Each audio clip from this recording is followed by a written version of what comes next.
Just imagine stepping on court in front of 30 of your peers, a couple of international tennis coaches, and delivering a lesson and trying to share your opinion, your philosophy, your methodology, and hopefully get some coaches to think a little bit differently how they coach to serve. That was my experience this week at the British Tennis Coach Association, the BTCA National Coaches Conference in Northampton. In today's podcast, I'm going to reflect on the conference, reflect on my presentation. Did it have the impact that I wanted it to? Why did I pick the serve out of all the things I could have chosen? And other sort of thoughts and comments on the other presenters and where coach education currently is and where I see it moving forwards in the future. Welcome, as always, to my tennis coaching podcast. I'm your host, Steve Whelan, and yes, I was very fortunate enough over the past week to talk at the British Tennis Coach Association, now known as the BTCA going forwards, at the National Coaches Conference. Now, at the start of the year, 2024, I set out with the goal of speaking at a National Coaches Conference. I've been involved in coach education now for 10 years. I've delivered National Governing Body qualifications, National Governing Body CPD. I've delivered some workshops. I've delivered coach forums. But when you speak at a conference, it's a different level because you're speaking to a wider range of coaches. Generally, quite experienced coaches will go to conferences as well. Sometimes coaches will do CPD workshops just because they need credits. More often than not, with conferences, they go to listen to a wide range of speakers. And you don't just get a speaker like a CPD with me. You get 4 or 5, quite often, international speakers as well. So that was a goal that I set out at the start of the year. I really want to speak at a conference this year because I've not done that part of it yet. I've always only ever delivered someone else's content. Like if I deliver a National Governing Body workshop, that's been written for me by someone else. If I present at a conference, it's me. It's my ideas, it's my games, it's my philosophy, methodology. So I really wanted to get my views out there, and that was a goal. And to be honest, I smashed the goal because I spoke at 3 national conferences over the year. I started off with the Tennis South Africa National Coaches Conference, where I was the keynote speaker and delivered 2 presentations. I was the keynote speaker at the PTR UK National Conference in the summer. And of course this week at the BTCA National Conference as well. So tick that box. I'm really happy. And I really enjoyed speaking at these conferences because not only, like I mentioned, I get to put out my ideas and my philosophy and my methodology, but I also get to sit there and listen to all the other speakers present their ideas and stuff as well. And with this conference, I was asked by Paul Jessup, big shout out to Paul, to come across and deliver a 45-minute presentation on day 2. The offer was there to attend day 1 as well, which I took him up on because I wanted to listen to Mark Tennant and Tamas Boggio. I'll probably just butchered your name there, Tamas, so apologies there. But I really wanted to listen to their presentations on day 1. And yeah, I couldn't miss that opportunity. And I think not only did I want to speak from an ego point of view, because it looks good in the CV. It looks good when I'm putting content out there that I can say that I'm an international speaker. And I wanted to get out there because I really want to try and get ecological dynamics and ecological psychology and constraint-led approach in front of more coaches. And in a conference, it's not probably the place to go down the science rabbit hole, but it's definitely a place to show constraint-led coaching, like how you can manipulate tasks, how you can manipulate the environment, the player, how CLA works on a day-to-day life. And like the thing with constraints is we all use constraints. Like a basket drill is a constraint. Verbal information is a constraint. And hopefully over the 3 conferences that I've done, I've showed how we can use these constraints to allow the player to learn how to play the game better. And that was one of the comments at the end of my presentation yesterday. It was, "Oh, that was great." And I said, "It was just tennis. It was just tennis." And that's what's great about ecological dynamics is it's just a game. And then you manipulate the game so the player has a clear intention of what they're trying to work on and how that's going to impact their game later on. So that's why I wanted to get out there. 1, ego. I want to get myself out there and try and build a bit more authority in the space. 2, I want to start getting more CLA stuff out there. And it's been a good week for CLA because obviously the ITF earlier this week, they did their own webinar on constraint-led approach in tennis, which was really, really good on Tuesday at the time of recording. And also in January in the Grand Slam Coaches Conference, Tennis Australia have announced quite a lot of their speakers. Matt Wiggin from Peak Performance, who's been on the channel before, Sean Malcolm as well from the UK, and they're going to deliver some CLA stuff within that. So I think it's great that more CLA stuff is getting out there now in ecological psychology and ecological dynamics. And obviously I've been asked to write a chapter for a new academic textbook coming up as well.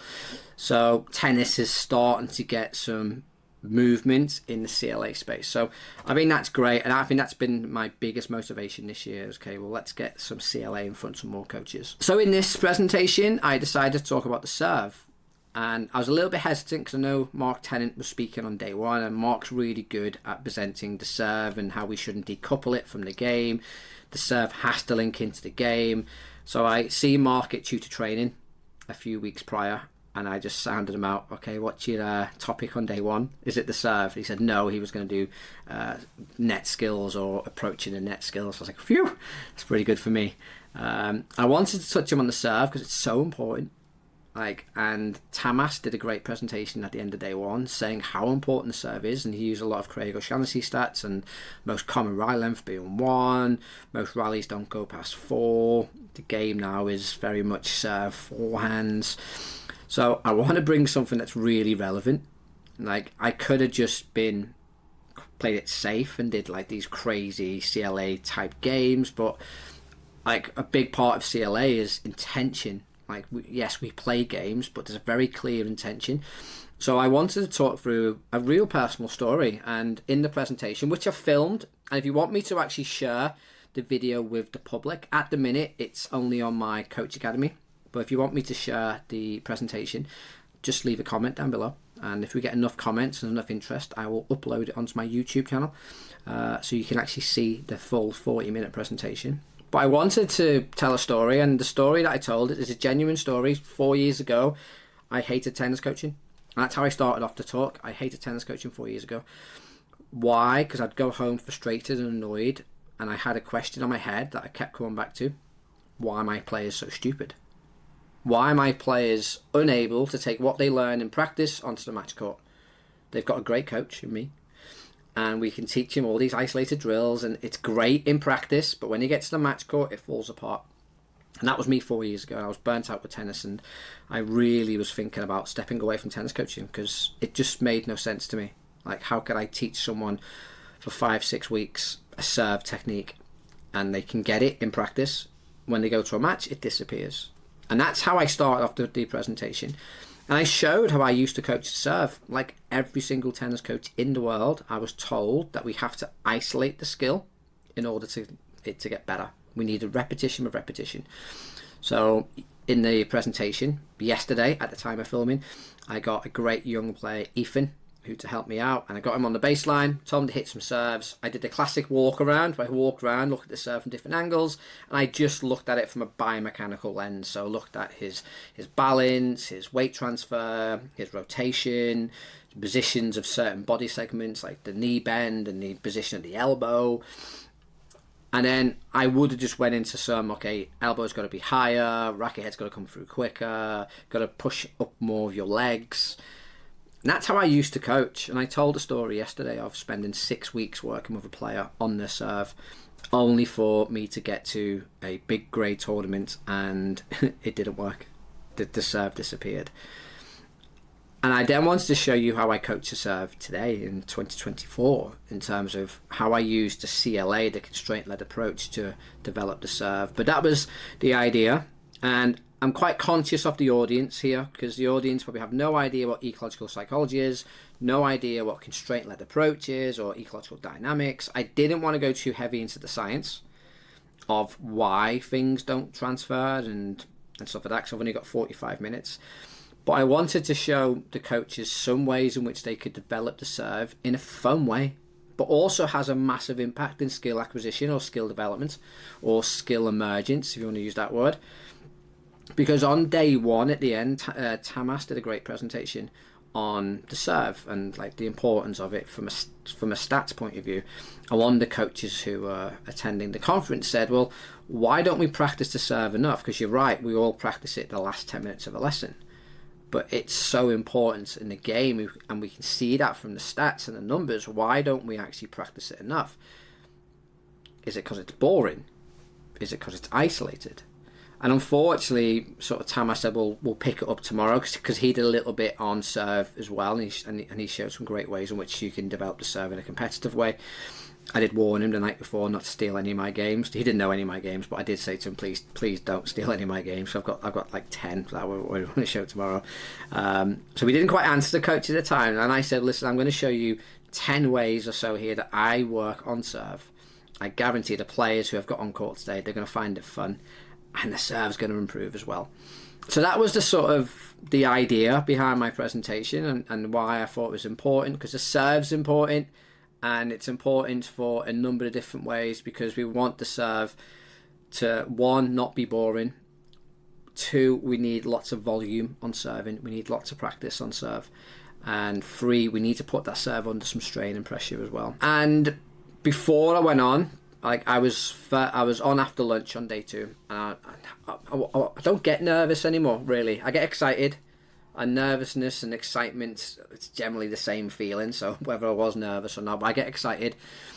So I got on court early. I sort of just sat on court on my own, no one else was in there. Okay, I really want to tell a story here, and I want to make sure I can give the coaches just something they can take away and play around with on court tonight. And maybe that might just be enough for them to go, oh, you know what, I might look into this CLA stuff, I might look into this ecological psychology, and that might then start to push them down, or to find the rabbit hole of ecological dynamics. And that was the idea. I was really conscious of not hitting them with too much science and stats, even though my original plan when I wrote out the presentation, it was backed up with a lot of science and stats, and I sort of did a 360 turn the night before. I thought, no, they don't need to know that. That's just me showing off. That's just me showing off what I know about the science. Let's just show these coaches what they need. Let's just show them some games. And then that might be enough for them to go away themselves and maybe check out mytenniscoaching.com, or check out From Drills to Skills, my new course, how you can modify games and make them more representative and get better skill transfer. So that was the idea, and I was a little bit nervous, to be honest, because again, this is no disrespect to the coaches who are at the conference, but you probably had an older demographic of coaches, very experienced coaches who've coached a long time, and they are very experienced in their field. I also followed a number of presenters who definitely had elements of ecological psychology within their delivery, but again, some of it was very linear and traditional as well, and I'll come on to that a little bit later on, my thoughts on that. So I'm a bit conscious of that as well. I didn't want to be the polar opposite coach. So when I was making my notes, mental notes, sort of the night before, it was okay, I'm going to pull threads through the other presentations as well, because I think it's important that I support their messaging, and they also can support some of the stuff that I'm trying to get across as well. So like Mark Tennant did a great presentation on day 1, mentioned problem solving. Okay, I'm going to pull through that thread. John Cavill did a great presentation the morning of day 2 on chaos. Okay, I'm going to pull through that thread. Tamas obviously mentioned the serve and the importance of it as well. Okay, I'm going to pull through that thread as well. Chris and Ellie did a great presentation on the performer and the person. Okay, I'm going to pull on that one. So I really thought I'm going to try and pull in elements of all the other presentations and try and fit it all in, because that's one thing that I noticed through the 2 days. Like, every single coach talked about problem solving, decision making, the player being the most important person. There has to be an element of chaos within practices. Practices have to be representative. Like, tennis is a game of forehands, like Tamas said. Serve's super important, so we need to make sure we're focusing on those 2 things as well. And that was my sort of thought process going into my presentation. Okay, I've got my narrative, I've got my story, I've got my content in terms of the 10 or 12 games or drills, practices that I want to go through. I'm going to try and pull through threads of the other presenters as well. And I think as the coaches came through, I wasn't nervous, I was excited. And when I get excited, I get loud, and they had like a headset that he wants me to wear. I'm like, oh mate, I don't need it. Like, I'm loud. Like, you're gonna be able to hear me like a 4 courts over, because like when I deliver any on-court presentation, like, I'm loud. I deliver with a lot of energy and enthusiasm because I love what I do. Like, and it's a little bit of performance as well, because like I want to show how good I am and like what I know. And like, I think sometimes if you come across timid and nervous, then no matter how much knowledge you've got in the world, people will pick up on that. So I was excited and stuff, and everyone come through, and it's just after lunch, so they're all full of food. The vast majority have sat there for 2 days in quite a cold tennis hall and not the most comfortable chairs. I'm the last on-court session. It's almost home time. Like, I've got to bring some serious energy to this presentation. So that was the idea. I wanted to set the context at the start about the how I used to coach 4 years ago and why I fell out of coaching, because things weren't transferring. I wanted to show what I used to coach like, because I knew, again, just stereotyping a little bit here, but a lot of those coaches would coach that way. So I wanted to put that element in where I show me walking around the car, I call it. You walk around and you try and see what's up. And again, I hinted, okay, we need information from the far end. We need a returner. Like, this doesn't work. This doesn't work as a concept. And then I just dropped in, okay, this is ecological psychology. What is ecological psychology? Well, it's just how we move through the world, how we make decisions, the movement, like how we interact with the environment. I tried to keep it really vague and just, okay, this is what it is, this is what it means. It just means like you make decisions and movement choices based on the environment you're on. Based on the environment you're in. And that's all it means. And we use constraint-led approach as a vehicle, and we can manipulate the task, the environment, and the player. So that's how we kicked off the presentation. And the impact I wanted it to have on coaches was, okay, well, can you just rethink how you coach the serve? And once I did the little walk around exercise, the next drill was, okay, let's put another player down the far end, and the other player was called Harrison. Okay, let's just put the returner there. Now, if the returner's there, it changes everything. It changes the whole environment. Because now the server's got to take in more information. Returner's position, returner's body language, score. Again, things that Tamas alluded to and touched upon on his presentation on day one. So again, I'm just pulling these threads through the presentation. And yeah, even if coaches last night went back to their club, or today go back to their club, and when they do serving, last 10 minutes, even if they put a returner or they return, okay, I'm happy with that. That's a huge win for me, because that just makes it everything better.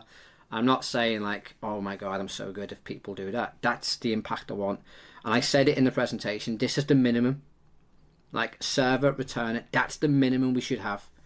And I'm going to show you some bells and whistles and different games, and it's going to be a bit chaotic and a bit fun, and there's intention behind it, but bare minimum, server, returner. Like, you can't get any lower than that. Despite what our coach education tells us, despite what we believe, how skill adapts, and we start basic and we go up to mini to maxi, it doesn't quite work that way. Okay, the minimum we have, serve and returner. That's the game. We don't serve without a returner.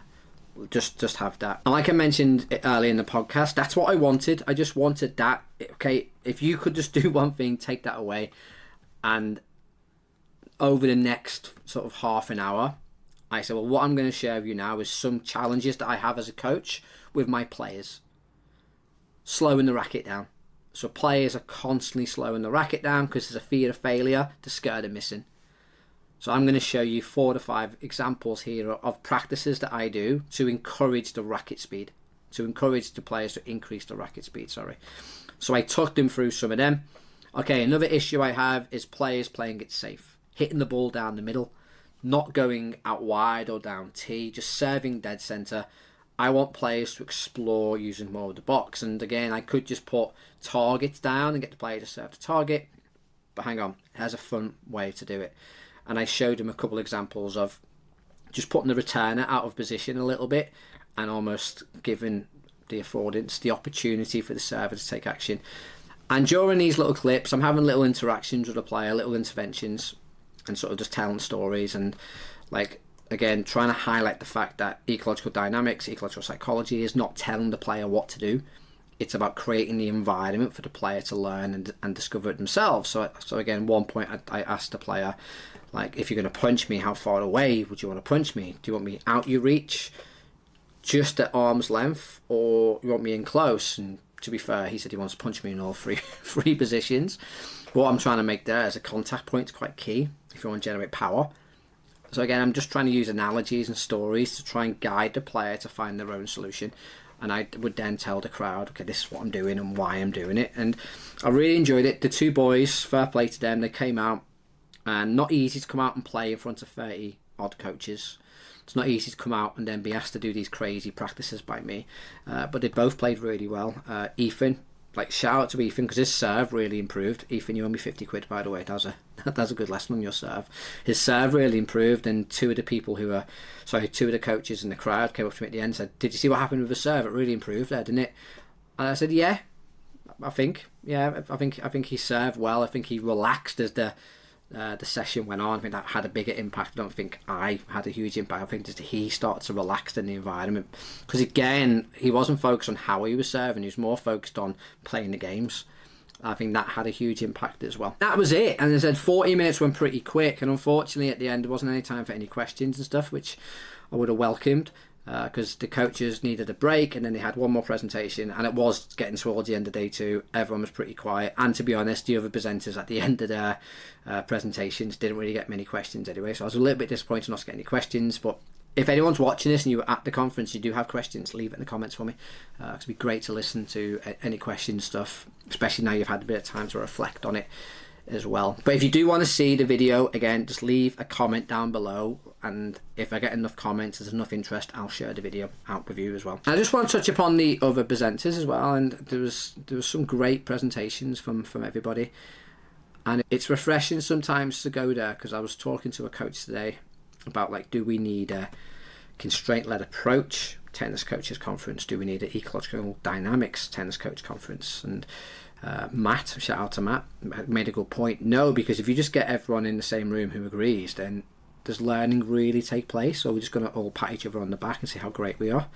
And it was a good point, and that's why I quite enjoyed going to day one, even though I didn't have to go to day one. I was only sort of requested on day two. But I wanted to go day one because I want my views to be challenged as well. I think sometimes we've all got our own confirmation bias, haven't we? We all think our method works and it's the best, and especially if you have the bravery to present your ideas and methodology in front of your peers, and that's not an easy thing to do. Like, we all think our method works. So I wanted to sit there, and I tried to sit there with an open mind with all the other presenters, and a lot of stuff resonated with me, and I've mentioned it earlier in the podcast. Like, I think if I was to pull out some threads, like I did in my presentation, the importance of problem solving really came up quite a lot. Like, these players have to solve problems. We're not there for the players in matches generally. So therefore, we have to make sure they're independent and they can make their own choices and decisions. The fact that tennis is chaotic, it's messy. Learning is chaotic and messy. And sometimes we teach it in a really unrealistic way, and then we wonder why it doesn't transfer. And that's a big part of my presentation, and that was then brought through, like, Tamas and Mark and John Cavill, who did a lot of the on-court stuff, and Chris and Ellie as well talked about, like, when you first do something quite challenging, it is really messy, and again, that just ticks a huge box for me. It's not about forehands, was a great message again from Chris and Ellie. It's not about forehands or backhands. It's not about where you hit the ball. It's about the person. I really liked their presentation. And even their presentation, from an ecological point of view, is probably not how I coach, because it's a bit more... It came across really strict. Like, and I sort of would look at it like a traditional, very British tennis way of coaching, of making 50 balls and doing quite high intense, quite challenging drills. It's not my way of coaching, but then you respect what they're trying to do, because you could see, and Ellie was Chris's player, you could see, like, the love that she had for her tennis coach, and and she's talked quite openly and honestly about, like, how much respect she had for him, even though it may appear quite tough love, and she really felt that it's made her a much better person. And I think And yeah, I thought that was really good talk as well. And then Tamas was great as well. Like he did, I think, 2 on-court presentations, 2 off-court presentations. He was like the keynote speaker, Hungarian national coach, done coach conferences around the world, really knowledgeable guy, worked with some top players as well. And like a lot of stuff that he talked about we need to teach the game, like making sure players sit down at the change, like almost like a change of ends, and that's where learning's done. That's where we reflect and make plans. The importance of personality, he called it, like shouting the score out when you're in a lead, sending messages with your body language, like holding your racket up and stuff. Again, performer-based skills, behaviours, and I'm like, oh, I love all that stuff. And again, he did some shadow swings, and it was funny because Andy Schofield, who I know from Bucks Tennis, came to day 2, and me and Andy have had a back and forwards in a professional way on LinkedIn on shadow swings, on my views on shadow swings. And Tamas gets a big introduction, national coach, and he comes on, and Andy's sitting in front of me, and the first thing he does is warm the players up with some shadow swings, and Andy just turns around to me and starts smiling, and I'm like, don't say anything. And it's funny because like what Tamas was doing, it wasn't really skill acquisition as such. Like I would see it as priming. Like I would see it's just a warm up. Like he's just getting the players to move in a way that they will be for a match. And I don't think he's trying to develop heavy technique there. Like, and he's not going to, from a skill acquisition point of view. But he's just getting them moving. I'm not going to do it because I think I'd rather just get them hitting balls and moving. But hey, and he said it himself, Tamas, on day 1. Like sometimes you've got like a quarter of a court to warm up in. So you might not be able to do this representative warm-up. It might have to be something that's not representative. And again, context here is always key. But yeah, that made me giggle quite a lot on day 2. Andy sort of just big smile across his face. He spins around. You can see what he's thinking. National coach here, shadow swinging. What do you say about that now? So that was funny.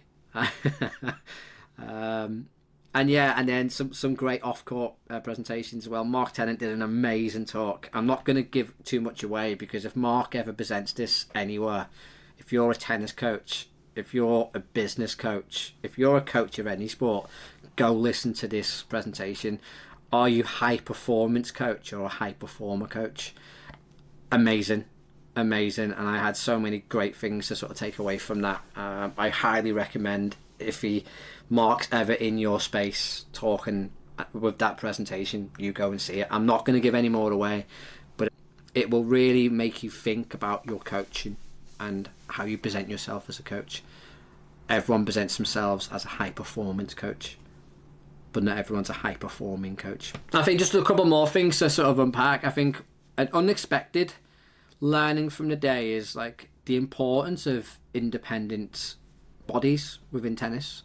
Obviously in the UK we have a national governing body, the LTA, and they generally do everything: player development, coach development, participation. They literally look after the whole of tennis in the UK.